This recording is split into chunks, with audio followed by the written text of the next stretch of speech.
Welcome to the Supplement Engineer Podcast. My name is Robert Chnetsky.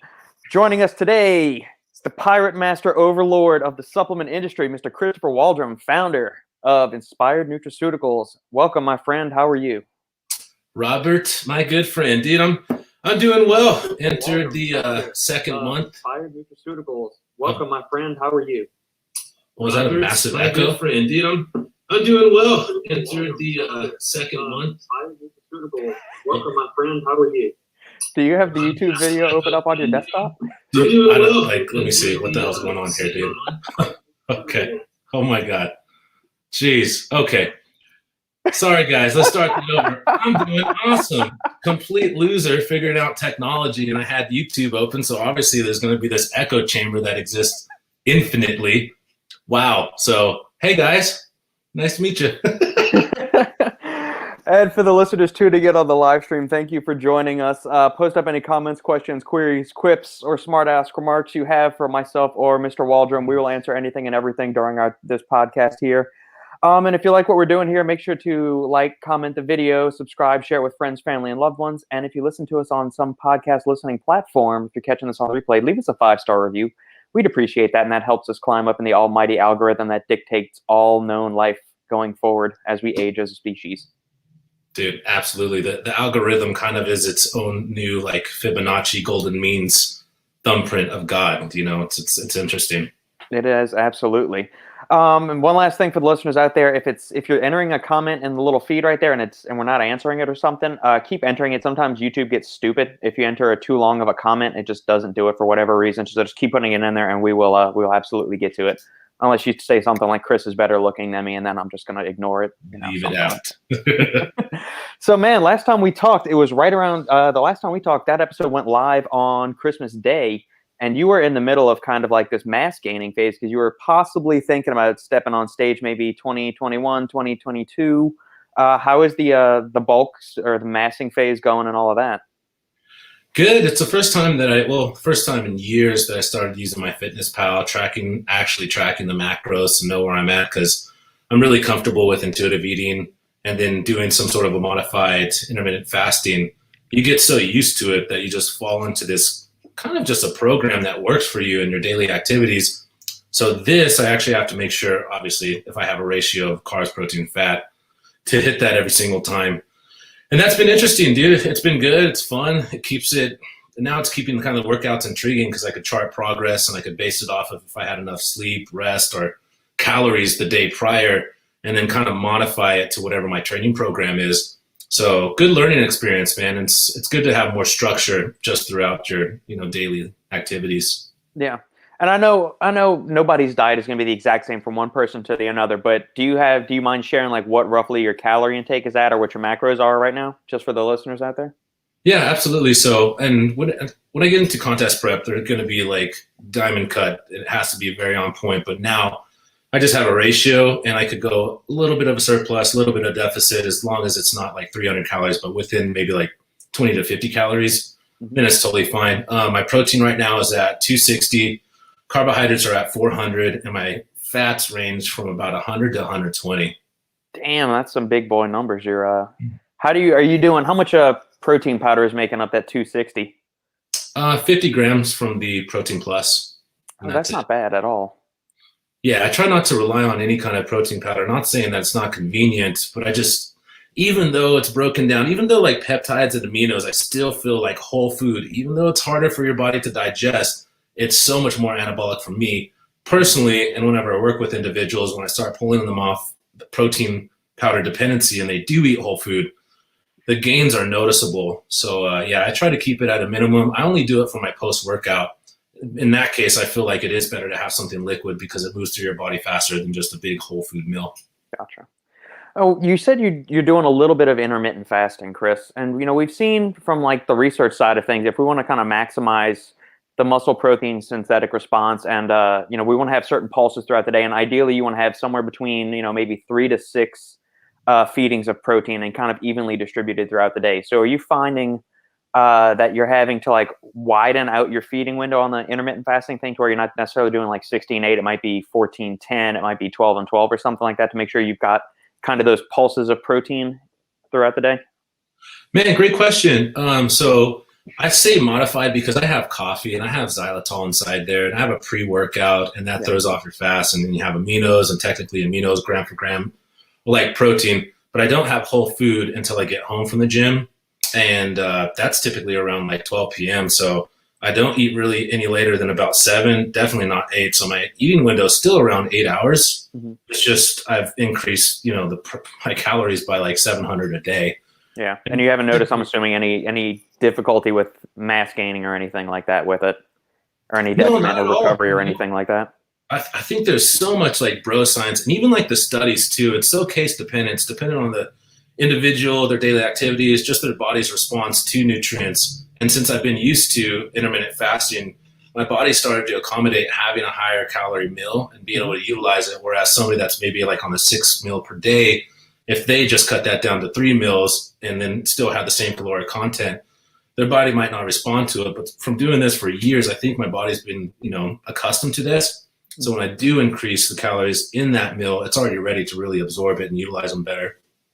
Perfect. And what's your training looking like? Dude, still on a 3-day split. It's like, I've been working out for so long. I'm 36 now. I started working out, 15. So let's say 21 years roughly.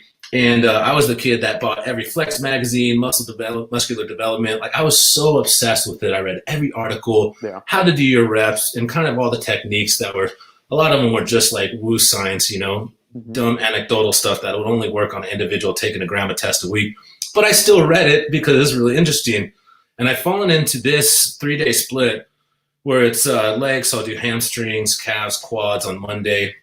Today was my upper pull. So it's going to be your lats, your rear delts, and biceps. And then tomorrow, obviously, a push day, frontal delts, pecs, and then triceps. And since I do that twice a week, I'm working out 6 days a week. The first set of that is going to be more in the 6 to 10 rep range. So I'm going to go quite a bit heavy with a lot of drop sets, because going heavy, I think you need to be at least 12 reps to really get that hypertrophy and muscle activation. Yeah. So add in the drop sets. And then the second part will be strictly hypertrophy, not super heavy, but make sure there's a, mind muscle connection, time under tension, slow contracting, slow negative, just not beating the body up twice. So I go, hard the first 3 days, and I go hard the second 3 days, just with a lighter weight and just different techniques. Yeah. Are you still doing like the conventional big 3 or big 4 lifts? So like military press, bench, deadlift, and squat? Are you kind of swapping those out for more, I guess, things that have maybe less systemic fatigue, and have more of like a hypertrophy bang for your exercise buck, to where you're doing more machine stuff, or like hack squats, maybe some single leg stuff, or something that's more, I guess, a little bit more geared towards hypertrophy and not as, soul sucking on like the powerlifting type movements? Yeah, accessory to the modern term, everything hypertrophy is like, I do accessory work now. Yeah. No, I went back and forth with that, and I'm back to the basics, man. Compound lifts, having your body, secondary muscles being activated. Obviously, you have your primary muscles, so like a deadlift, like a squat, like moving that kind of weight. Your body needs to feel that kind of intensity and that kind of stress if it's going to adapt to it. And doing other things, although you could get a really good, pump, mind-muscle connection and whatnot like that, there's just something about it, and it's probably because it increases muscle protein synthesis throughout your body when you're really hitting it, Like with legs, instead of doing leg extensions, even though technically leg extensions get the most quadricep muscle activation, it's not going to get you quads like squats or like a hack squat or something like that. So I always start out my workouts, and even on my more hypertrophy days later on in the week, I always started out with compound lifts, and I go heavy. Even when I do 12 reps, I'll still do 3 plates on incline for 12 reps. But I follow that up with accessory work. After I hit the compound, and because you can only do so many compound too, your joints and your body is going to tell you to fuck off at the end of that. Yeah, well. To be able to preserve that kind of energy, definitely put, 70% of your muscular energy, glucose, glycogen into that bit. And the last part, I always call it refining or nailing the coffin. Like you tax your body, now start to really refine and get into those little areas to be able to get the better, contractions and muscle stimulus. Muted myself for a second. There we go. Awesome. Recovery's been good. Otherwise, I'm assuming you're sleeping pretty well. Are you finding any difficulty trying to focus as much on like the training and diet stuff while still running the business and doing the consulting work you have on the side? Man, life is about balance, Robert. This is, in one of our first well, maybe not our first one, but about a year ago, you were telling me about how structured your day was, and it has to have that kind of structure just to be able to like mitigate any kind of outside variables that are going to pull you away from the work and to really isolate your focus. Yeah, absolutely. My day has to have a strict regime to it. Sometimes if I go to the gym, if I didn't get everything done in the morning, I take that work with me to the gym and my workout's terrible.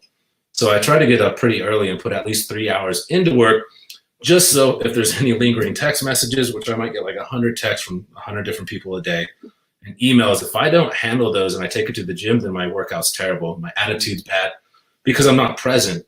And like working out, like you have to be there. It's a mind, body, like spiritual thing. You got to be present there because you might even injure yourself, right? If you're not into the workout and not really paying attention to your movement, it could really be a disaster. So yeah, it's my days are extremely structured, and if they're not, I just have anxiety, which is I'm not a good person being nervous. Yeah, I mean, I wonder if this is like a difference between like guys and girls training, because half my training sessions I'm by myself, the other half Sandy's with me, and I wonder if it's the female mind. Like after she's done a set and I'm like moving in to do mine, she wants to talk to me about God knows what. It's like it's not if she wants to talk about like something fitness related or like in the actual training session, that's fine. But it's like, hey, well, what do you think about? Let's go. Like, what do you want to do this weekend? Are we going to go to Iron Wolf, or what should we do? This is what's going on at my school. I don't want to hear about like what problems your high school girls are having with their boyfriends while I'm trying to do an incline press or something. It's like, let me focus on my shit. But I mean, that helps her like get her mind off of it and then get back into it. She needs that break. But where I kind of just like want to stay in, like once I get into the hell, I just want to kind of like ride it through. But maybe that kind of like goes back to my martial arts training where it that's all we did. Like there was no talking. There was no other like bullshitting around. It's like you did your stuff. You got like a minute or two break, and then you were into your next set or the next form or kick combination or something like that. But how do you find it? Do you like to have those kind of like distractions during your training? Like if it's something like bullshitting in between sets, or do you kind of just want to like zone in and the rest of the world, you just kind of tell them fuck off? No, that's a good point. So I'm like a very social person. And with that being said, like people come up and talk to me, and that's where like the kind of abrasive self comes out, because I'll tell them like if it goes past a minute, I'm like, you're letting my body get cold, I'm losing my pump, have a good workout, disconnect, let's go. And the same thing with cell phones, man. The only thing I look at when I'm at the gym, or I try to like minimize the most, is only like changing my music. I don't want to get on social media. I don't want to look at text messages. I don't want to look at my emails, because that pulls me out of that mindset that you're going in there to kick your own butt and then get out, and face the day. So with conversations, man, if it starts to bring me like too aloof and I get out of that mindset, I'm like, dude, cut it. I'm going to put my headphones on. And there's a lot of times where people are like yapping and I'm like, I can't hear you, and you don't want to be rude, but people also need to be considerate that if you're in there to accomplish something, and if you're like a serious or, whatever that may be to you, individual that wants to really be able to get some sort of progress, you gotta not have any of this outside bullshit. You know what I mean? And you go to even like Arnold Schwarzenegger going to the Olympia, breaking up with his girlfriend, didn't even go to his dad's funeral kind of stuff. And I don't know if you have to be that extreme, but the same thing applies with this small talk conversation, this little upper layer kind of chat. Just, I don't know. Yeah. So I could go with that. Yeah, agreed. Here's our first question for the day. Priscilla, she's a regular listener and tunes into the live streams that Sandy and I do on Thursdays and on Fridays as well. Any advice on chicken gizzards as a regular supply of protein, pros and cons? Chris, first off, do you like chicken gizzards? Have you ever had them? And if so, which way do you like them and which way do you not like them? Yeah, so chicken gizzards, like, it's a real country thing. And like, I have, I'm half Hispanic, so the Hispanic side probably doesn't eat that, but my mom's side, who's Irish German from the Midwest kind of thing, like they loved it. With that being said, I didn't grow up eating that. I do know, like, if you get a liver from certain animals, maybe not a chicken because of their diet, their liver might not be good for you. There's a lot of good aspects to that. But as far as making it, I just wouldn't fry it, because then you're just adding a bunch of saturated fat to your diet. Outside of that, I don't really think there's any cons. I don't know. What do you think? I mean, from like a nutrition standpoint, it's going to be high in protein. So it's got like per ounce, there's about 5 grams of protein per ounce. It's super low in fat, less than a gram of fat per ounce. So if you're doing a 3-ounce serving, you're getting 15 grams of protein, 1.8 grams of fat. So that's pretty good. It's going to be high in iron, all those really good B vitamins and minerals and things like that. Do I like the taste of gizzards enough to make it a regular supply of protein to where I'm like chunking down like 3, 4, 5 ounces of that a day for lunch? I don't see any cons to it. Like, if you want to do it and you have access to it, sure. I mean, I don't know if it's fine as like an appetizer, but you know, I'm a Louisiana boy, and like the way we cook gizzards, it's like we deep fry them bitches, and we're not. There's none of this like nice sautéed liver and onion stuff. It is if it's New Orleans style, it's gonna have a shit ton of cayenne pepper and other spices, deep fried, dipping it in some kind of yummy creamy sauce. That's probably a mixture of ketchup, mayonnaise, and God knows what else. And then just like letting it slide down the gullet all nice and crispy. And I'm not going to eat that every day. But I mean, if you have access to it and you can cook it in a way, like you can sear it or like throw it in an air fryer or something, maybe that could be good. Yeah, kind of to go on a side tangent of that. I do believe in eating the whole animal, though. And I think there's a lot to be said about hunter-gatherers. When they used to eat the animal carcass, they ate the intestines, the liver, the heart. They didn't eat the proteins like the muscles. They typically gave that to their animals, the dogs that were protecting them. And they also ate the cartilage, the bone marrow, and all the connective tissue. So as I've started to eat more chicken, because I was just turned off on chicken from that whole trying to be a bodybuilder in the past, you know, just created this complete dislike to it. Anyways, I got an air fryer, and now when I have my chicken wings, my thighs, I eat the cartilage. I eat a lot of the tissue that people like throw away. Because you got to think, I mean, what's inside chicken cartilage? Right, you too. One of the best collagen for your joints. Right. And I might sound like, and this is completely anecdotal and sounds like hyperbole, but I feel the difference since I've been eating like the chicken skin, the chicken joints, the cartilage, like all of that. I could tell a difference. And I'm a big believer in collagen, so you know, take it for what it is. But yeah, just to go to the gizzards, like eat the whole animal, eat it. Yeah, I'm trying to think. Have you ever had heart? I've had chicken heart one time at like this little food and wine, like little outdoor expo stand I went to. It was grilled chicken heart. I've eaten some various organ meats before, and that was not good. I did not. Sandy liked it. I did not. I've had goat kidneys. Those were pretty good. Cooked by a Turkish guy that used to run this pizza joint that we liked in Louisiana. Really? Yeah, goat kidney was okay. I've had chicken gizzards. I've had some liver. Chicken heart I was not feeling it though. Yeah, I can't say. I mean, I haven't even eaten liver, so I'm probably the least experienced on the show right now for sure. You're diversified, man. There we go. Welcome, Park. How are you, sir? A regular listener. Workout is my escape. I don't talk to anyone. Yeah, that's certain days like.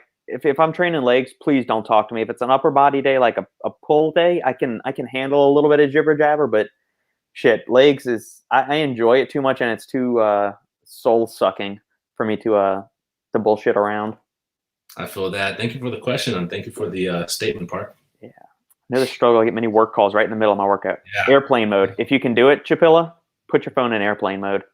So on that note, I use the headphones like you got on a string. I got these freaking EarPod Pros, ended up giving them to Landon because I just don't want to zap any more brain cells than I already have with Bluetooth, even though that might not even be a thing. But the cool thing about having the headphones like you do, you could put it on airplane mode because if you have Bluetooth, you can't have Bluetooth in the airplane mode. So that's typically what I do as well too. Download the music to my phone, airplane mode, peace. And you have such a better workout too, guys. If you haven't tried it, trust me. Absolutely. Trust me. Block out everything and anything at all possible. Yep. Apple dipper. So we're going to remove the comment for a second. So tell C-Dub them traps can barely fit my screen. That's what I noticed, Chris. Right when you hopped on, I said, "Damn, man, that's why I wanted to start with the training stuff because you are." I mean, it's only been 6 weeks probably since we talked, but I mean, there's a considerable difference, sir. Dude, thank you, man. Yeah, no, man, and I could just disclose my supplement regime. I'm very transparent about everything, all my training, everything supplement-wise, vitamins and whatnot I take. But increasing my caloric intake by it's about 2,800. It's about like 3,500, so we'll say 700 calories a day consistently for 2 months now. And I also got on creatine too, and obviously, you know, there's going to be other things that I'm on as well too. Like, yeah, it's a night and day difference. But the biggest thing that honestly helped me, Robert, and everybody that watching, and you might think I'm bullshitting you, I cut back alcohol like 90%. And one of my friends who's in med school right now told me this gigantic, like the whole process of when you ingest alcohol, what it turns into, but not just what it turns into, but how it like inhibits muscle protein synthesis, and it stops your body from like recovering at all. So you just stay in this point of like stasis, like purgatory, muscle purgatory when you drink. And I was drinking like 3 or 4 nights a week. And when I drink, I don't have one freaking glass of whiskey. Probably have like 5 glasses of whiskey, you know what I mean? Until I feel good.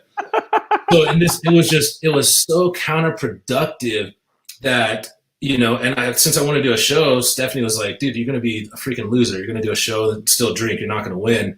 And if I do anything, I'm like, fuck, I'm going to do it 110%. So, I mean, I still have a drink, but it's like one night a week, I'll have some drinks, and then the rest is just bulletproof everything. So that's made a massive difference, dude, honestly. 5. Okay, so I mean, people, you know my affection for bourbon. All the listeners do, at least I'm sure they do by now, unless it's somebody new that's tuning in for the first time. Where I love my bourbon. So I don't know if I've done. It's been a while. I'm more of like the 1 to 2, like a day kind of thing, and there's like a day or 2 off during each week where I use it more to turn off the wheels and kind of like get into that flow state when I've got to write some stuff, and that's more along when I'm using it, since I'm writing or working damn near every day. I mean, it's kind of like using coffee in the morning. It kind of helps unwind my tight ass brain at night. Absolutely. All right? So what are some of your favorite whiskeys then? I know you've said makers before. I think that's what you said when we were texting back in December. Yeah, to be honest, man, my going favorite, that's usually what I get all the time. I just switch it to makers just because I'm like, maybe I'll try something else, even though it's like even more expensive. Crown Royal. I love Crown Royal. I think it tastes great. Like I could have it with nothing in there, neat, no ice, not diluted down. And it just has this crisp aspect, but it's still kind of sweet on the tip of your tongue. And that's my freaking crush right there. You know what I mean? Bring that out. It's like whole bottle gone. So there you go. Yeah. It's been a hot minute since I've had some Crown, and I know Canadian whiskey is different than American whiskeys, and they're, you know, some American whiskeys are, I mean, you'll have whiskey, but then you've got bourbon, which is kind of like a subcategory, because, so, you know, all bourbons are whiskeys, but not all whiskeys are bourbon. And then Canadian whiskey is different, Irish whiskey is different, Scotch is different. And so I'm going to have to go back and try some Crown, because the last time I had Crown, it was mixed with like Diet Coke and at some work party when I was still an engine nerd. So, yeah. Yeah. No, have it by itself, dude. And the regular Crown is great. Like they have all the different levels that you could, you know, a couple $100 on the bottle. The regular one, kind of cheap. I guess it's more expensive than, you know, the shittier whiskeys and whatnot, but dude, it's where it's at, bro. Next time we'll do a live later on the day. That'll be supplements and whiskey kind of thing, and see how that goes. There we go. That'll go off the rails real quick. I'll have my row of whiskeys in front of me. Whoop, we'll do a blind tasting too while we're at it. Oh, damn. Beer's my you do one much weakness. beer? What kind of beer? Dude, so I used to drink beer when I was younger, and then it just made me like, it fills you up too much. And don't get me wrong, there's some good beers out there, and there's a time and a place for it. But when I drink, like, I'm drinking to get a buzz. You know, I want to feel good, and I can have a couple sips of whiskey and be like straight. Like you said, get you into the flow state. It's a depressant, so it slows down your neurotransmitters. And like when I work, I don't like having a ton of caffeine in me, because then my brain is just like in a million places at once, and I can't like hyper focus. So like 5 o'clock, little sip of whiskey, I jump on graphic design, put on some music, and it's just amazing. So anyways, back to the beer. I used to drink beer back in the day because we all played beer pong, but I drank stuff like King Cobra, like the malt liquor of malt liquors that nobody would ever want to drink because I was so broke. You know, I'd get like $2 in pocket change. I'm like, this has to get me through Friday night. Yeah. It'd be a 40-ounce kind of thing. Oh man, yeah, that's what, when we were at the trumpet section at LSU, our go-to was Miller High Life. We could get a case of like a 24 pack or a 48 pack for like $20 in Baton Rouge, and it was, oh man, that was, I mean, it was the champagne of beers. If that, I still have a little bit of like some love for that beer. I never liked Bud Light, Miller Lite, Coors Light. I hated all of those. They're all, even regular Miller Lite I didn't like, but Miller High Life, man, there was something about those drunk excursions with the trumpet section that yeah. Dude, you know, one that I had that wasn't too bad, and you guys are gonna hate me for it, is that the Michelob Ultra, which is like, obviously it's not beer, it's carbonated water with like, a little spritz of alcohol in there. Yeah. But we were back for Brandon Soika's bachelor party, and it was in Kentucky, and it was like 100 degrees, and you're sweating, everything in your body, outdoor playing beer pong. Yep. That's when a beer that tastes like crisp water, I think, is okay, because at least you're hydrating yourself. But yeah, you don't want to be drinking like a Russian Imperial Stout or a Porter or something like that when you're trying to do beer pong. I mean, that's not happening at all. Sip of whiskey, Kyle knows. Kyle is the man with the biggest plan over at Compound Solutions. I was gonna say that name sounds familiar. I thought I was like, I know I never met Kyle before. I just didn't want to assume it was the same one, but it probably is. It probably is one and the same. Yeah, Kyle Adams sounds like a good whiskey brand. It is. Sounds established, grandfatherly. I get too happy on liquor; it sneaks up on me.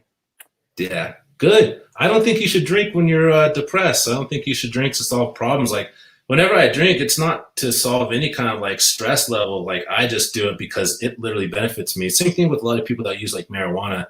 Mm-hmm. And I'm not against smoking at all, but I don't smoke. But if you utilize that as some sort of tool or asset to help you accomplish something, and Jordan Peterson talks about this too. If you don't know who Jordan Peterson is, super cool guy. But utilizing alcohol as an asset and to really like as a tool, to anyways accomplish something. So yeah. No, I agree wholeheartedly with that. Like, it doesn't act as a depressant for me. I actually feel like more energetic or productive when I do have, a nip here and there or an old fashioned here or there. 30 pack of Keystone or a couple of Steel Reserve will get you through some rough times.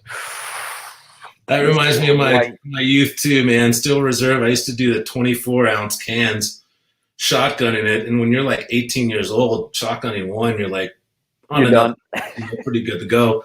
And Keystone, we used to drink so much Keystone because it's cheap. And when I lived back in Bakersfield, which is a little country town, every weekend, it was like Friday, Saturday, and Sunday, even like throughout the week, beer pong. We'd have massive rager parties, and Keystone was definitely the premier client of ours. Well, when the world gets back to normal, I think you need to throw an Inspired Nutraceuticals beer pong party, and we'll throw down. Man, yeah, on that note, Doc, so we're about to progress to this different stage in Inspired and Waldrum & Co. And with that, our new facility is going to be so freaking massive that we'll have enough room for a very, very big party. Awesome. Well, then we'll answer 2 more questions, Chris, and then we're going to get to the main event where we're going to talk about that expansion and the new phase for Inspired. Do you do any blue light glasses? I don't. Here, I'll let you say your thing, and then I'll give my 2 cents. Yeah, I do. Absolutely. 100%. Yes. And I tell a massive difference too. The only reason that I started using blue light glasses is because I noticed I was getting these migraines, and the only variable in there was that I was doing more graphic design. So yeah, I could be eye strained because you're like looking back and forth like that, but I tested them out, put them through the process, and now I wear them like all the time when I'm at home. I mean, even sometimes outside when I'm driving like a douchebag, just to make people think I'm smarter than I really am. I don't use any blue light glasses at night. I don't watch a whole lot of TV at night, and if I'm working late, there's that little thing, like if you have an Apple, it's like night shift or whatever it is, and it basically it's a blue light filter, and it's the same thing on my phone. I have it set to go at 6 o'clock. Basically, it just goes on until 6 or 7 a.m., and that's what I do.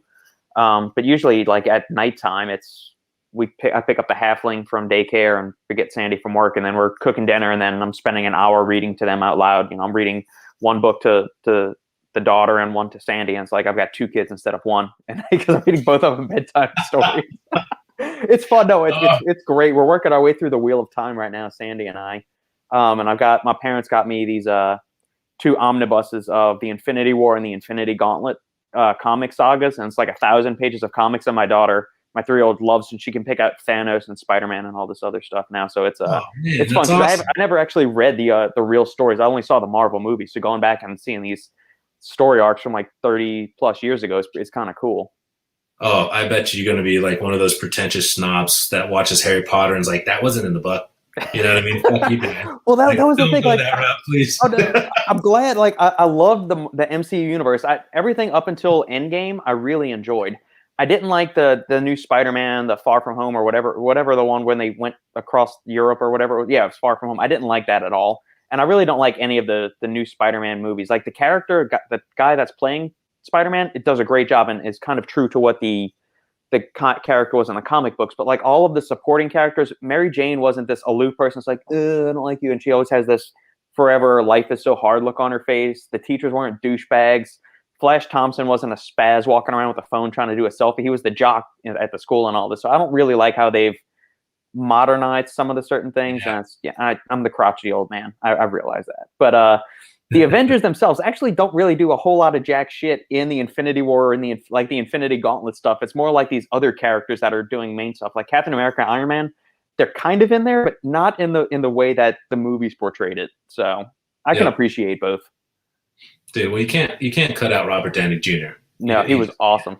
You know what I mean? Once he's Iron Man, like he has to be in things that he's not even supposed to be in because it's fucking Robert Downey Jr. Come on. Exactly. All right, Chris. Let's get to the main topic, or the impetus for getting you on the show again. Aside from just talking to you, and you're cool, and we go back a ways. Appreciate it. So why? Inspired's been successful. They've been around for several years now. Y'all have kind of already done one rebrand. Why the rebrand now? I guess give us a thought process of why y'all done it. Obviously, Landon's come in and y'all have done Devastated the Union, which is still one of the the coolest freaking labels I've ever seen. And the BBD one y'all did too was great. So walk us through, why did you decide to do that? So we did the current rebrand at the very end 2017, very beginning 2018, and it was fully launched at the 2018 Arnold. So if you go back, that's close to 3 years ago. I think 3 years is or 36 months is a really good time to be able to bring something new.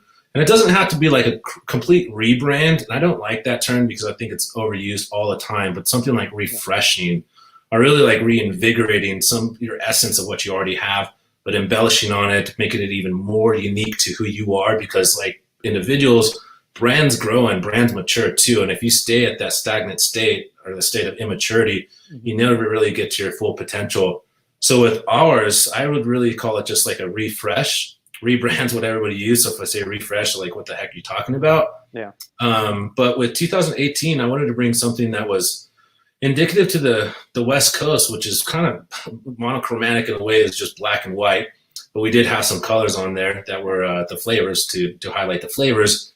And it was cool. I thought it was unique. At that time, people still were doing, and don't hate me, but like Blackstone kind of stuff, and that has its own marketplace. But people were doing this outlandish, kind of obnoxious, immature color scheme of like, quote unquote, hardcore that I really thought was just tacky and cheesy. Yeah. So we wanted to have something that was completely opposite of that. Something that was clean, easily visible, straight to the point, and was zero gimmicks. Like our whole saying is no effing gimmicks. And that was 2018. So we're just building off what we already did back then, but just bringing it to the current age. And the current age now, things are a lot cleaner. They're more lifestyle oriented in a way that they're very vibrant. They're very like calling to the shelf. So we took the basic platform of our current labels that we had and really just built upon that. And I showed you both of them too. Yep. Both of them are new, they're unique, they're fresh, but they're still like indicative to Inspired. You could still tell it's like our brand, instead of doing what all these other brands have done, which is going from something that looks like shit to something that looks like Ghost, which there and it still looks like shit because you just copied, you're just plagiarizing somebody. Right. That's like, and we've seen that. Like, you and I are talking, there's so many brands that did that. Guess what happened? They're gone. Yeah. Because you can't recreate somebody else's success. You have to go through your own pathway, your own journey to be able to get there. So with our new designs, we just needed something, like, I know we need something vibrant on the shelf. The stuff that's selling right now, like Dotu's crushing it because it's extremely vibrant. And it's just like, what the heck is this? And now with our greens, since our greens are everywhere, which remind me, I need to send you one of each of the greens so you can try it. They're very vibrant. They're colorful. They're playful, but they're not gimmicky. And I do think there's a very fine line of going to, the cartoony side, which, one of the bigger brands out there is very cartoony, and still staying like unique but mature on a certain like age level. And I don't really want to appeal to people that are in their teens. And I know there's a big demographic for that. I want to have like the mature, educated adult that's serious about the gym. Doesn't have to be a bodybuilder, but somebody that wants high quality, unique formulas that are efficacious. So we got to build the designs around that and make it complementary to those individuals. And dude, that's been a massive learning process because I do all the graphic design, and it's I'm not the best designer, so it's very challenging. But I think we finally came to a stopping point, and those are the two that I've showed you that I think they're unique. They're not overdone, but they're just inspired, enhanced to 2021 kind of thing. And it rings true to you in the way the brand is and your personality. We had Dan from Ghost over on the Final Scoop podcast over on the weekend. You and him, I would say, are probably the two guys that kind of embody the lifestyle brand and are the most authentic when it comes to that. Like you didn't copy Ghost. Ghost isn't copying you. It's y'all both have your own pathways and y'all kind of defined what it is. So I'm curious, what is a lifestyle brand to you? Man, dude, great question. So typically when you say lifestyle brand, that means like everything outside of the gym, right? Yeah. So that would be kind of the broad layman's answer. Our lifestyle was in which the company was founded upon. We feel what inspires you. So whatever you do outside of there, whether it's like, and this is where we get just so washed out because everybody's saying that, but whatever outdoor activity is, skate, surf, you know what I mean? Like that kind of stuff, that's the lifestyle stuff. What you do outside the gym to keep you motivated. If you have extracurricular hobby, that's what I consider lifestyle. But United We Inspire was to bring a quality product that brought individuals together to connect with each other and to help to inspire individuals. And we started with that, and we kind of like lost our way, to be honest with you, because I was just so caught up with the commerce side of it and formula side that it took us away from the original meaning and purpose of Inspired. Mm-hmm. And with Landon coming on board, now we're finally getting back to refining that to the single meaning of like, dude, we started Inspired to bring awesome individuals together, to meet each other, uplift each other, and even more so than ever now because everything is so freaking bipartisan. We're so separated. With supplements, as long as you're not talking about Pelosi and as long as you're not talking about Trump, you can have individuals with complete, polar opposite viewpoints come together and have a good experience with each other. And so, yeah, that would be our definition, I guess, of lifestyle. Gotcha. I don't know how much you can go into, but with the refresh, are we going to see updates to the formula? So, a couple of the other notable standouts that have gone through refreshes or rebrands. I like your saying refresh better because, we had Glaxon's done V2 or they're in the midst of doing V2. Ghost is doing V2. And, you guys, I guess we could call this your V3 maybe. Yeah. Of like your refresh of what that is. So we've seen, formula updates in addition to kind of label updates as well, like the packaging labels. What can we expect? Are the formulas going to stay pretty much the same, or are there going to be little tweaks here and there? Going to be some products phased out for some new stuff maybe? Yeah, so nothing's going to be phased out, but there's going to be updates to the formula. The first one that we're announcing, which I believe we're going to announce Friday, is going to be Legend, and nobody knows that. So if you're watching it here, you heard it first on the Supplement Engineer podcast. Woo! So that formula crushes it for us. So I have a big saying, like, if it's not broken, don't fix it. And this is kind of like going against what I believe in, but I believe we could make a dope formula even better and even more structured around its purpose for our customers. And like Legend is an expensive product. We sell it for $64 and it sells all day, but people love it.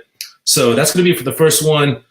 Devastate Worldwide, there's going to be an update to that, a slight update because I love the formula. It's super straightforward, but we're going to be using a new pump ingredient that I can't tell anybody on live, but I'll tell you after this. Nobody's used it yet. I know you probably already know what it is. Your listeners, I don't think, because there hasn't really been too much public about it. Yeah. But we'll be using this pump ingredient.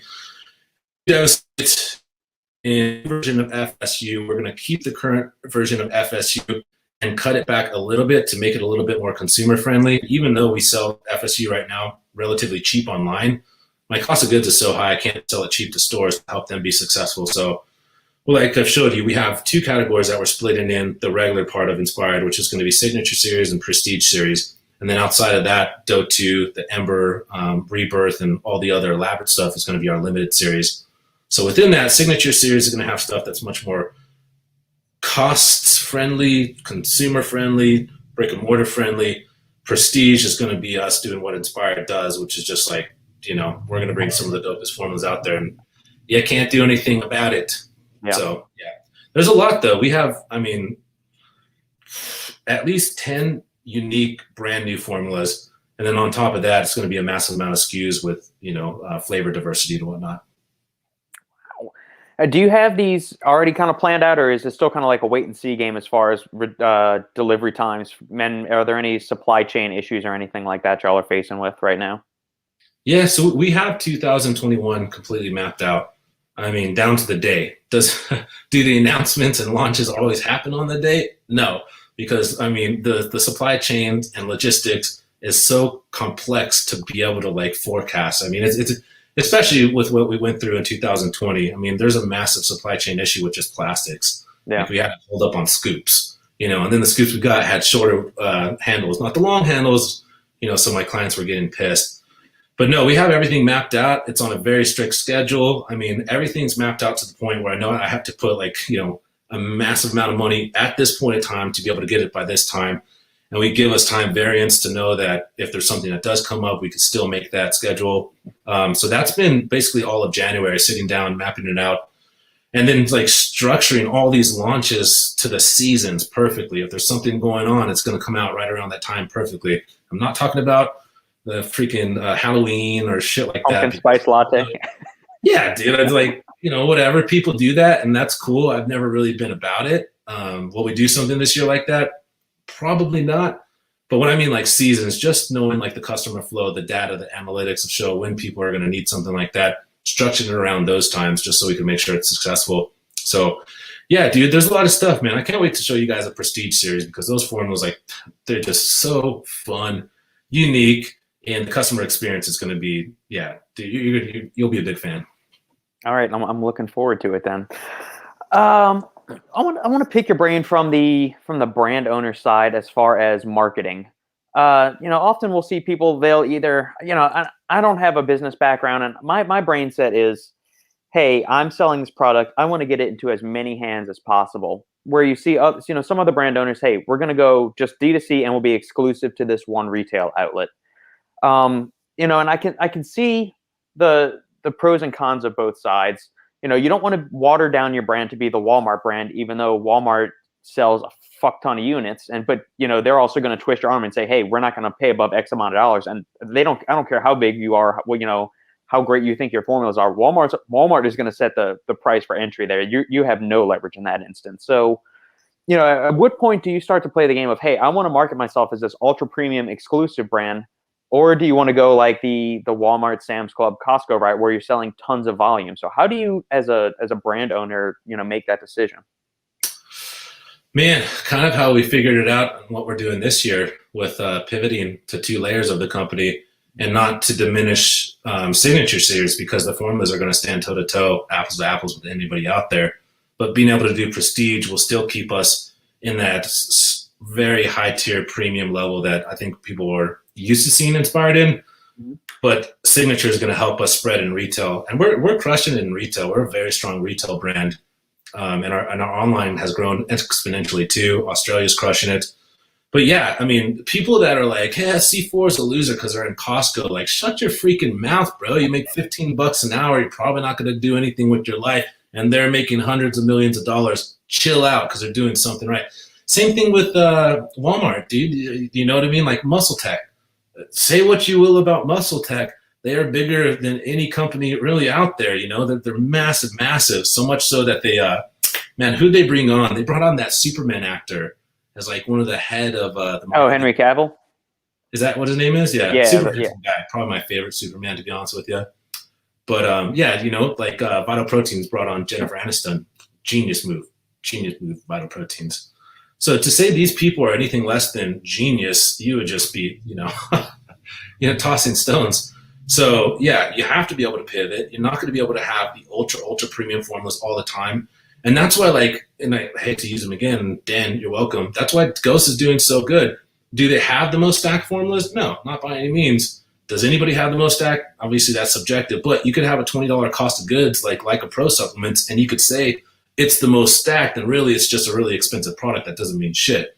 Having something that's in the middle where Ghost is done, and like what we've done too, that's like the winning zone. You know what I mean? There definitely is that, what is it called? Like the Goldilocks little stage or area that you need to be in if you want to be successful. You can't do what oh man, what is the Insane Labs did? Because, where the hell they go to have a $2 cost of goods, sell it to the store for $10 and say it's like MAP of $69.99. Saw how that worked out well for them. But there is definitely like that medium that brands need to be able to find.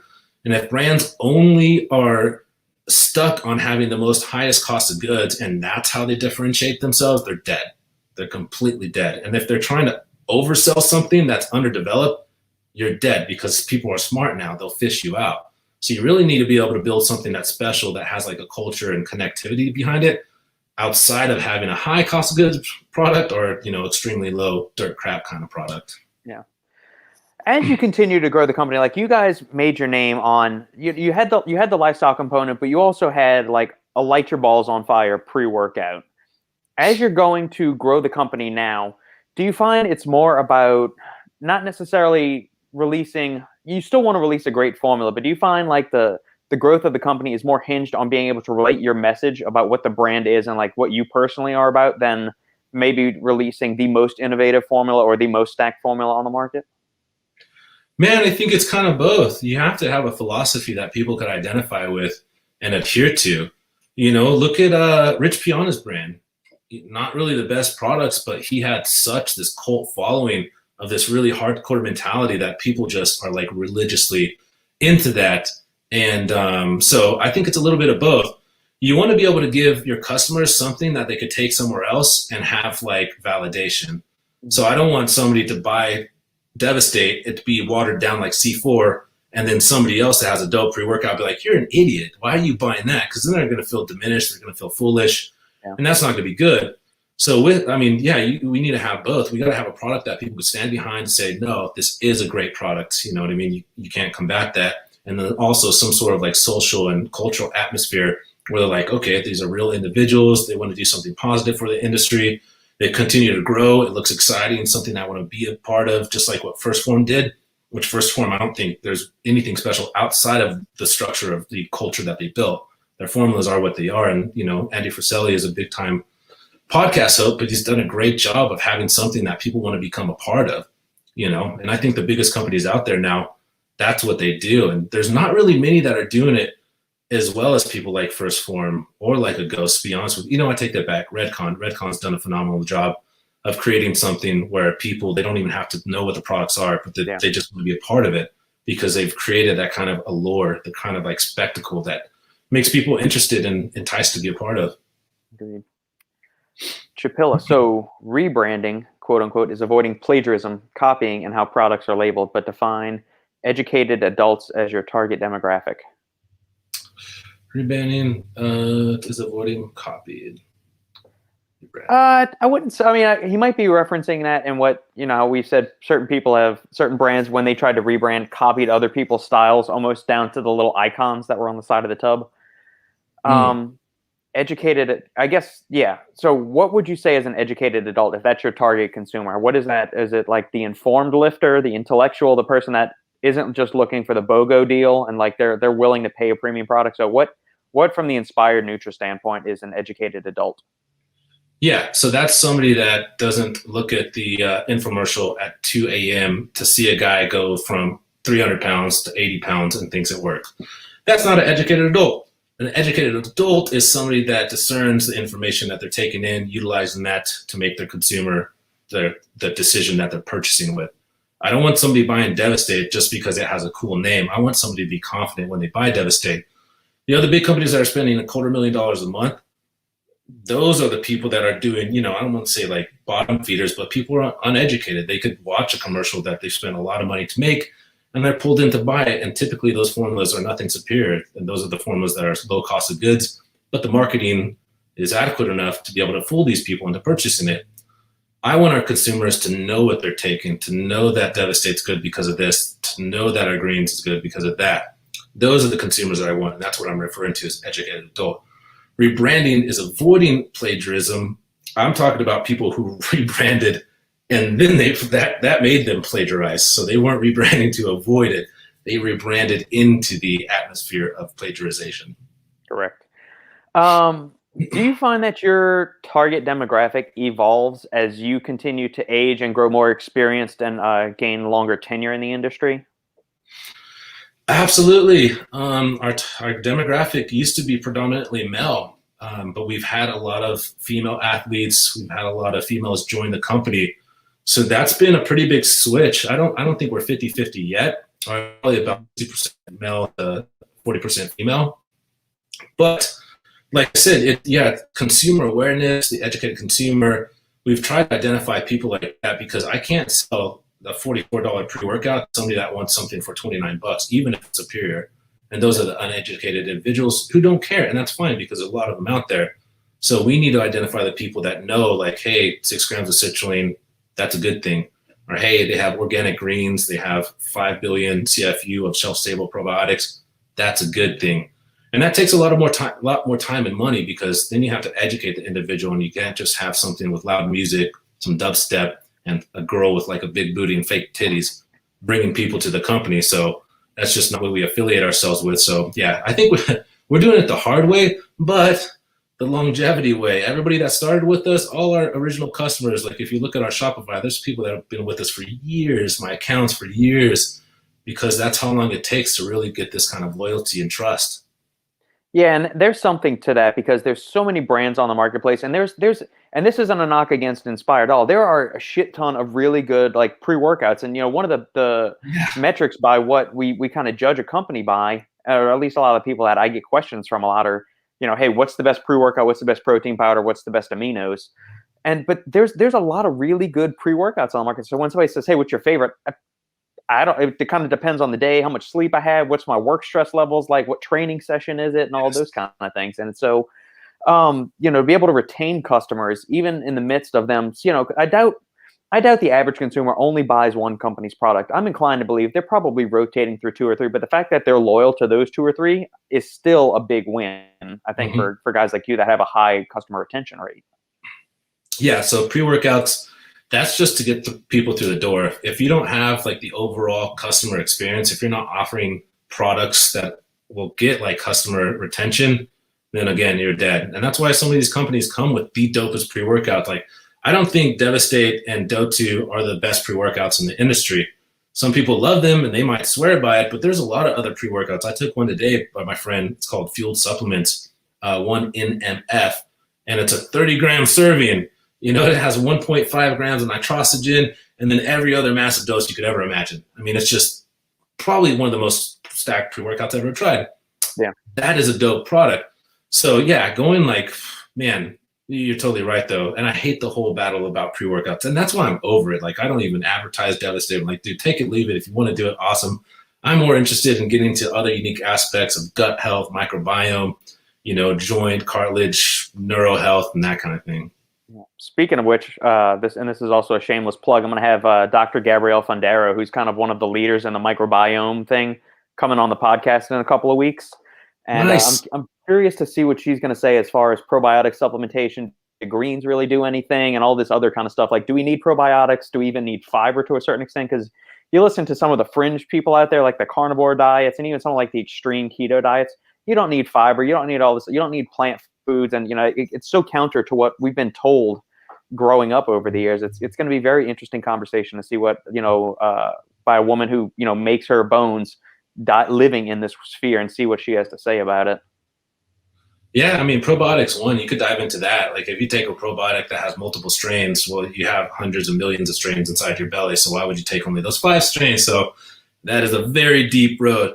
I think creating a environment in your stomach that allows you to have a better, like, positive lifestyle, which is going to be, you got to have prebiotic fiber, postbiotic, and then have just good bacteria.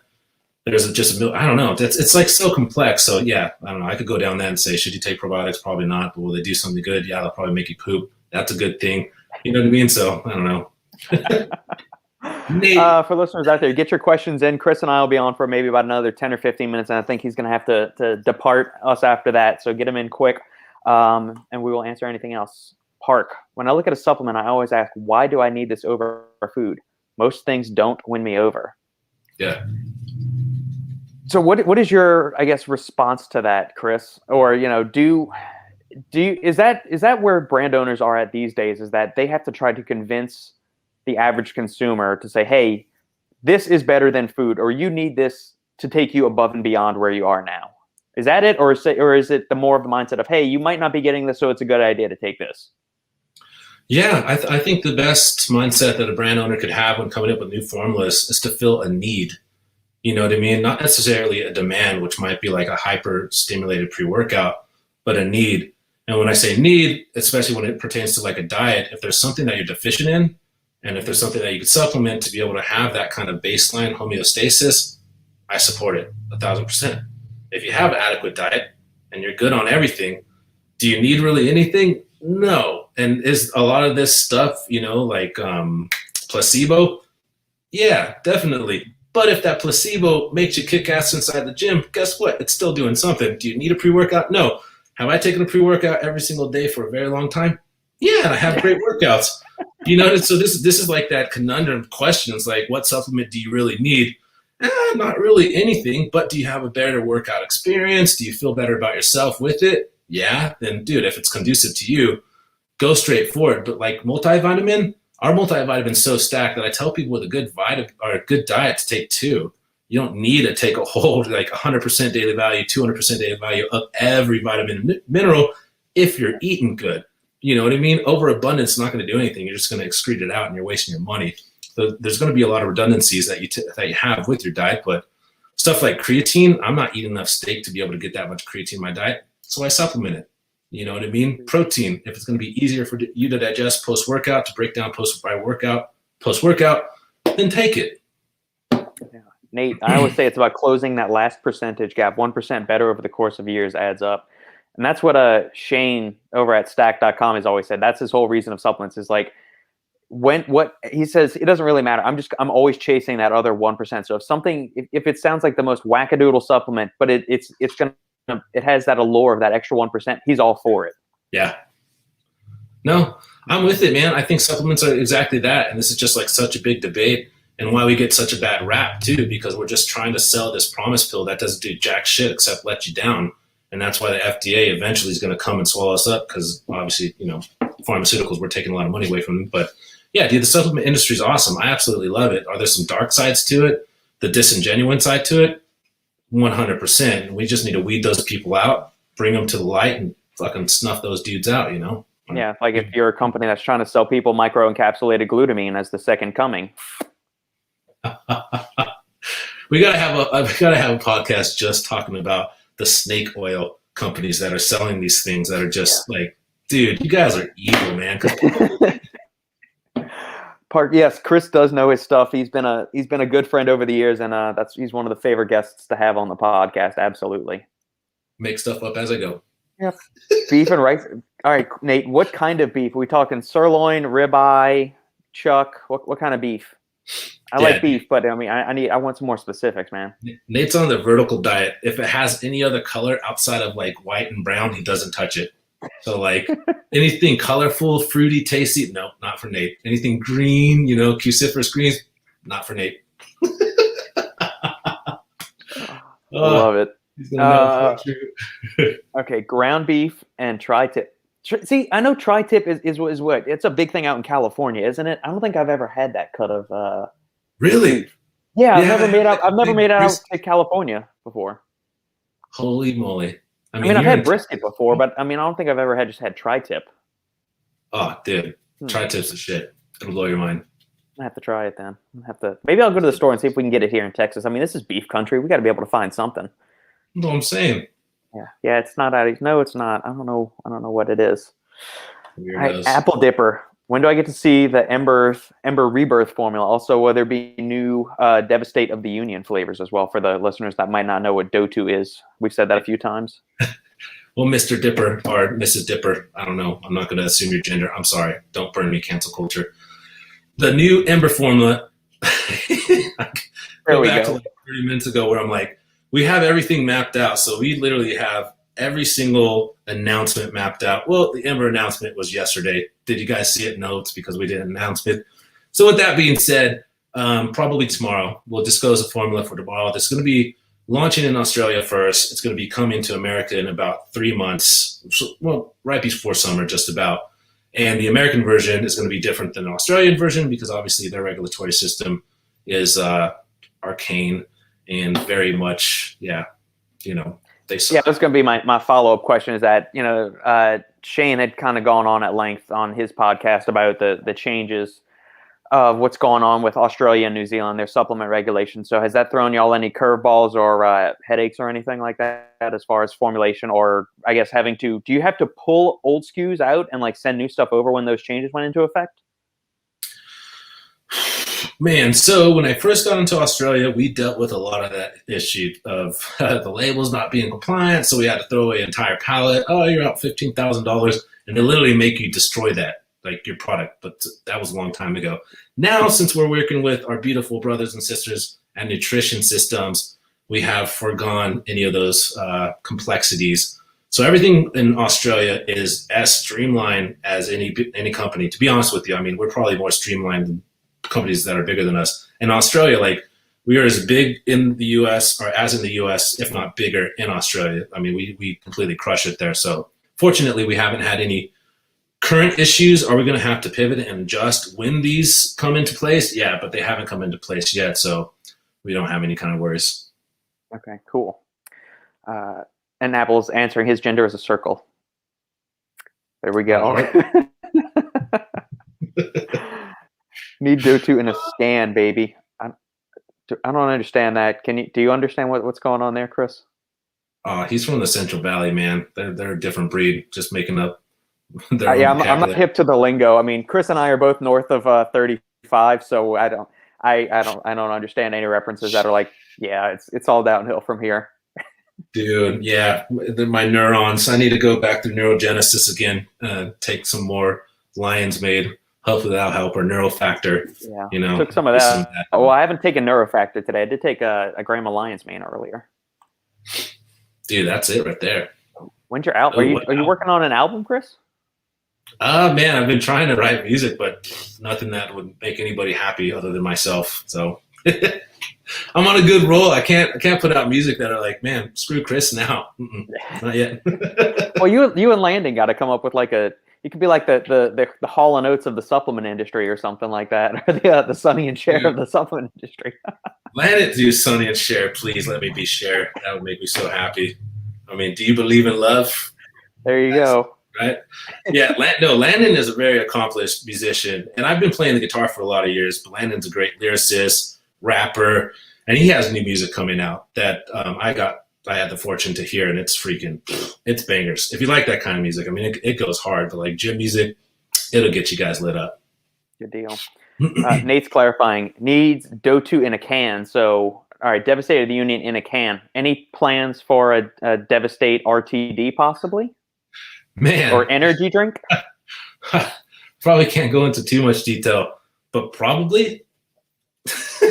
Well, you've released several, like, I know you do a bunch of graphic work design and, consulting for other stuff. And so you've released different like energy looking-esque things before. So that's kind of, I'm kind of wondering, maybe are you working on something else in the background too? Maybe we'll get a Devastate or a Ember RTD in the near future. Yeah. I'll just say this. One of our biggest partners is looking for an energy drink, and we're in talks with something that, if it goes through, would be massive. I mean, massive for us. So I don't want to jinx it because nothing's even, stone yet. But yeah, we're in the talks right now. If everything does go through, then it's going to be like a couple months from now. It'll be crazy. Cool. So, DO2 in the can. Apple Dipper. Was there any music inspiration for the new labels, Devastated of the Union and New Ember? Give me serious tech death vibes. Yeah, dude, I mean, I like all types of music. I like anything that has death in it. I'm probably going to like, because it's going to be heavy, and that's the type of stuff that I'm in. Mm-hmm. No, man, so when we started doing like the illustrations for that, we wanted something that was like biomechanical, like metal, heavy engineering, like complex, and then could also be translated to having like tactile, which is on the label too, because we didn't want just the image to be like visually stimulating. We wanted the whole experience to people go like, wow, that looks really cool. Touch it. Holy crap, that's even cooler. And the whole thing tells. So as far as music, I listen to heavy metal, so maybe it was subconsciously like just coming out without me knowing. Gotcha. Great questions too, guys. I really appreciate Yeah, everybody. these are awesome. These are very different than the questions I get when Sandy and I do these lives on Thursday afternoons. But of course, I don't talk nearly as much as I like. I don't usually talk a whole lot on podcasts anyway because I like to let the guests do all the stuff. But it's even less when Sandy's on the screen just because she's a firecracker, and so we're getting all kinds of like random oddball questions and stuff like that. So it's very little actual supplement talk. And it's more like just random shit about whatever's going on or whatever pops out of Sandy's mouth. You never know. Oh yeah, Park. He totally has it right, man. You want to take an upper and a downer simultaneously because then you're just at baseline. You don't feel anything, but you might have a good workout. It's like the brands that put in 500 milligrams of theanine in a pre-workout, and then you got 600 milligrams of caffeine. It's why do you even take the damn thing at that point? Oh, theanine. Stop putting theanine in your pre-workout. I don't care what any kind of study says about a nootropic effect. That shit sucks. It's terrible. Thank you. Slipknot for my workout, dude. Absolutely. I got into Slipknot when I was like 15 years old. That first album came out. I think it's just self-titled. And holy crap, that's when I knew. Yeah, my mom was going to have trouble. I'm a classic rock guy. I mean, that's like when my dad was growing up. So he went and saw Zeppelin and ZZ Top and Van Halen, like all these bands in their prime. Nice. And so that is exactly what I've been raised on, and that's still my favorite music to this day. And I'll throw in other stuff like bands that have horn lines in it, like Tower Power, Chicago, Earth, Wind and Fire, all of those bands. Yeah. I love those kind of stuff. And so that's what's on my gym playlist, or like classic rock stuff, Van Halen, Led Zeppelin, all of that good stuff. Dude, we need to switch our trade playlist because I grew up listening to the same thing. Like my dad is in his 80s now, so I listen to The Doors, Jimi Hendrix, Eric Clapton, Cream, like, Pink Floyd. Those were my bands. And my mom, like I said, Chicago, the Beatles, Moody Blues, Leonard Skinner. So that's where I came from a musical like start. That was my genesis. Mm-hmm. But then when I got older, like I started playing the guitar and I was like, okay, Van Halen, awesome, find all these virtuos. And that brought me to like heavier. And now I'm just like, nobody wants to listen to what I listen to these days.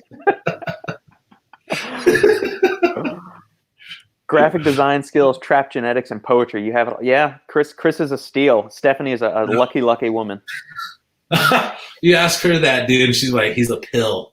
He's a pill. Park is 51 and he likes Rammstein. I had a friend in high school who loved Rammstein. Dude, I got into Rammstein. I mean, it was like the first time I saw a Du Hast video, I was like, this is so like intense and kind of evil that I really liked it. Mm-hmm. And I've been a fan kind of ever since. Don't listen to as much as I used to, but at that time, dude, I mean, geez, their shows, like one of the most extravagant, terrifying shows you ever see, for sure. Do you like going to live concerts, or is it more of like you enjoy because anybody that's been to a live concert, like you go in, if you know a band really well, you've listened to the albums, you know how the guitar solo is supposed to be, or the horn lines or whatever. And then you get to the live show and they sprinkle in a few songs, or like the guitarist goes on like a 15-minute guitar solo followed by a 10-minute drum solo. And before you know it, the song doesn't even sound like what you've come used to. And so there's good and bad to it. It's always great to see a live music act. And I'm a trumpet player. I played lots of live gigs and did stuff like that, both like in the marching band and with big bands and stuff like that. So I understand that the element of improv and jazz and freestyle with that. It's just, what are your thoughts on it, Chris? Do you like going to live concerts, and do you like when they dabble outside of what you've become accustomed to listening to? Oh yeah, dude. I love live concerts, man. I'm like the loudest guy that you can't hear because it's so loud there, but I'm screaming until like my voice is done because I just get so amped up. Like I love music. Yeah. Music is just like, it means everything to me. But so it depends. There's a lot of bands that are good on the record, which they've just been like overproduced. And then you see them live. I've lost respect for a lot of bands like that because you're like, dude, you're like, we're talking about supplement industry, like you're disingenuous. You're not really an artist. You go in, produce the hell out of it, and it sounds mechanized. Then you play and you're terrible. But when you go to like, I saw Leonard Skinner live. It was like one of their last concerts like 15 years ago. And they were just on point. Just, you know what I mean? And yeah, the Freebird is going to go on a 20-minute solo instead of a 10-minute solo. Like that is freaking dope. So it depends on the skill level and camaraderie of the band. If they're like super tight knit and they get out and they embellish, like Yes is an old band have you heard of Yes from the 70s? Oh yeah. Awesome. Yep. Prog rock, dope stuff. Like those guys, yeah, dude, do whatever you want because you're just that good. But I mean, it just depends on the skill level and the relationship between the musicians. But dude, live music, come on, bro. Like, I would do anything to see Pink Floyd live. And I will take that back. I got to see Roger Waters do The Wall at the Coliseum in UCLA. But I've always wanted to see David Gilmour and the rest of the band because they're just like, I would do anything to see that. They don't play shows anymore, but yeah, maybe after Feinstein and Pelosi and Newsom and Biden and King Kamala let the country open, we could get back to Jesus. There we go. Yes, there we go. Just a little political jab. There we go. Yeah, I got to see Jimmy Page and Robert Plant. They did a Page Plant reunion tour my 8th grade year of high school. So my first year of high school, I was 90. It was 98 or 99. I was in 8th grade. But it was like, so they played a bunch of the Zeppelin stuff, but then they didn't play Stairway, and that was like the one song I've been waiting to hear because anybody that knows Led Zeppelin, that's the song that you're supposed to. And they didn't. I think they didn't do it out of respect to because John Bonham was their drummer that died, and so years later, Led Zeppelin did a reunion tour, and they had John Bonham's son come back and reprise the drums that were in that. So I mean, that was kind of like that. But I mean, shit, I've gotten to see them, Kiss.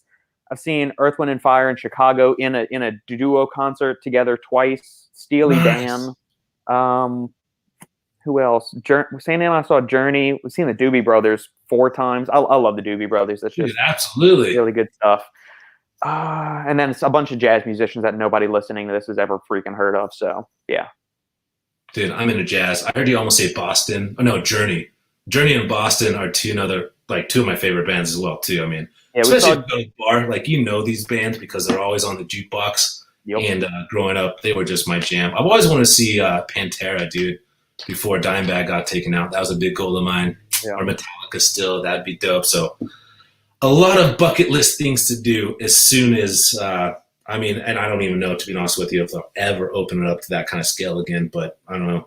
Might have been the last time you saw things to that capacity, man, which is kind of sad. I agreed 100%. Agreed 100%.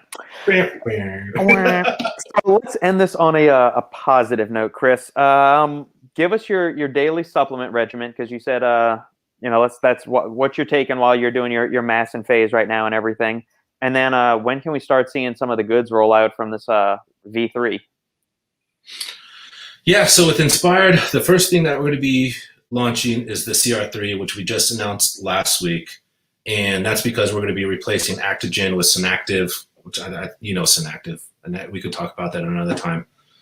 The next product we're going to be launching is going to be Legend, and those are going to be within 3 weeks of each other. So literally, we're going to do our best to stick to almost every 3 to 4 week. We'll either have a rebranded product or a brand new formula launch until about June. And then when June hits, it's going to be developing out more flavors for stuff that we're launching. So we're going to do the first part of this year just steamrolling. I can't wait to show you, man. There's a couple products and designs in the Signature series that have that kind of look, but unique aspects that are extremely vibrant and playful. And then the formulas are just so unique. It's kind of what we did back with Greens, FSU, multi-protein, where, yeah, there's a lot of different plant products. There's multivitamins, there's protein, but we had our unique kind of spin on it. I can't wait to unveil everything. So that's with Inspired. The next 6 months are going to be crazy for us, so please stay tuned. For my supplement regime, one of the biggest things that I changed was just increasing my carbohydrate intake from about 250 grams to 400 grams. And that's very loose. So like yesterday was leg day. I had like 2 massive bowls of, Raisin Bran Crunch, which comes to find out has trans fat in it, which is like Kellogg's. You trying to kill everybody? Like, why would you put trans fat? I love that cereal too. I love Raisin Bran Crunch. Or it was one of my favorites. Like when it first came out back when I was in high school, maybe? Yeah. Dude, it's amazing. So I'll go through that. Cinnamon Toast Crunch, like 100 grams. If I get Fruity Pebbles, I'll literally eat the box until I get sick. So I have to minimize my intake of that. Shredded wheat, frosted shredded wheat. So I have a cyclical cereal kind of routine that I do. So it's really just upping my carbohydrate intake. But one thing that I never looked at was my protein intake. I always just ate protein until I had satiety, eyeballed it and said, that's probably enough. Come to find out my protein intake was probably around 180 grams a day. So I've added almost 100 grams of protein to my diet. And all of that 100 grams has been from whole food, because I've always done a 50-gram post-workout shake, which also has egg whites. It has oatmeal, which has some protein in there too. So those were the two biggest ones. I've been pretty careless with my fats because I haven't had any bad side effect. And not to say that I can't get like a fatty liver from eating more fats, which I should probably go get a blood panel to see. But I don't know if your body's going to get a fatty liver from having like healthy fats, even though they're saturated fats from like chicken. I'm going to test that out myself. So I'm kind of doing a test to do like 60 days, eating the higher fat content, still having like high carbs too. I'm going to go get a blood panel and see if my liver enzymes are elevated, and I'll let you guys know. Outside of that, I was on HRT for 4 months. I just got off of that. So HRT, dude, hormone replacement therapy. You go to the doctor, get your blood panel tested. My test levels weren't low, but obviously I want to get some gains. So they put me on a low dose, been on that, got off just to refresh, because like I got so much size, dude, that my face got size, and my face started like, I don't want to get a fat face. You know what I mean? Yeah. And my chin, I usually have a pretty good jawline, and that kind of started to dissipate. So after the past 4 months, man, it was elevating my testosterone levels, making sure that I was on an adequate caloric surplus diet, making sure that my training regime was just perfected, and probably the most important thing that we didn't even talk about all, making sure I get to bed early. Like I try not to stay up past 10, and I try to get up at 6:30 every morning so I can have at least 3 hours of work. So sleep like 8 hours. Do 8 hours. Even if you can't sleep 8 hours, if you could put in like a 30-minute to an hour nap, sleep and rest is so important, because that is the only time that you're recovering when your body's at a complete stop. So all on top of that, dude, plus the rest. But now we're going to have another kid, so that's going to go, I'm going to have more gray hairs, bro. I'm terrified. It's going to be great. Are y'all finding out what the sex is before the baby is born, or are y'all going to be surprised with it? And I guess you don't. That's pretty personal. You don't have to answer that question. No worries. Dude, we just did the sex announcement, which means you pay no attention, Robert. Which I'm not going to be offended. And it was a baby girl. Congratulations. There you go. See, this is I'm very ignorant of pretty much everything of social media. Like I don't have Instagram on my phone or anything like that. It's good.